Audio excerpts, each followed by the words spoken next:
Hey guys, it's time for another episode of Bible Q&A. Today we're discussing how do we escape the evils of principalities and powers? First, let's read the verse that this concept comes from. Ephesians chapter 6 verse 12 reads, "For we wrestle not against flesh and blood, but against principalities, against powers, against the rulers of the darkness of this world, against spiritual wickedness in high places." Then, let's define what these evils actually are. Essentially, they are institutions designed to turn us away from God. Deceit, greed, envy, the corruption of spirituality, worldly distractions. All of these things are increasing in our time, according to 2 Timothy chapter 3 verses 1 to 5, because Satan wants to rule the world, according to Revelation chapter 13. We've already completed the first step of escaping them, identifying them. Just like it is easier to avoid falling for scams if you know the tricks scammers use, if you recognize the tricks Satan is using to pull people away from the faith, you're less likely to be manipulated by him. This is why the Bible focuses so much on education. Timothy was told, "Study to show thyself approved unto God, a workman that needeth not to be ashamed, rightly dividing the word of truth." 2 Timothy chapter 2 verse 15. The only way we can spot these schemes and strategies is by reading the Holy Scriptures. For example, reading the Bible shows us that any benefits these evils bring are temporary.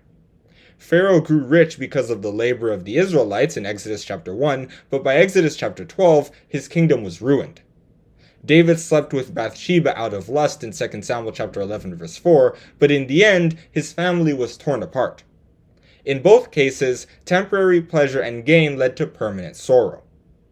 Of course, sometimes even education can't save you from falling into Satan's traps.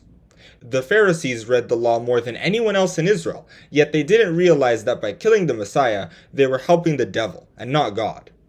That's why Jesus told them, "Ye are of your father the devil, and the lusts of your father ye will do. He was a murderer from the beginning, and abode not in the truth, because there is no truth in him. When he speaketh a lie, he speaketh of his own, for he is a liar, and the father of it.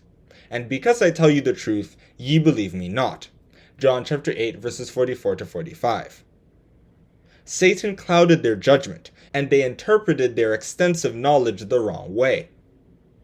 Therefore, my advice is that we should pray to make sure we're heading on the right track. Jesus told us, "Watch and pray, that ye enter not into temptation. The spirit indeed is willing, but the flesh is weak." Matthew chapter 26 verse 41. God can guide us and make sure that Satan isn't deceiving us. In fact, with his help and protection, we can treat all these principalities and powers like faraway foreign countries. We should pay attention to what they are doing in the world, but ultimately they won't really bother us all that much. And that is the end of this episode of Bible Q&A. How do we escape the evils of principalities and powers? We escape the evils by learning about them through the Holy Scriptures, and by praying to God for protection. Thank you for listening! Don't forget to like and subscribe!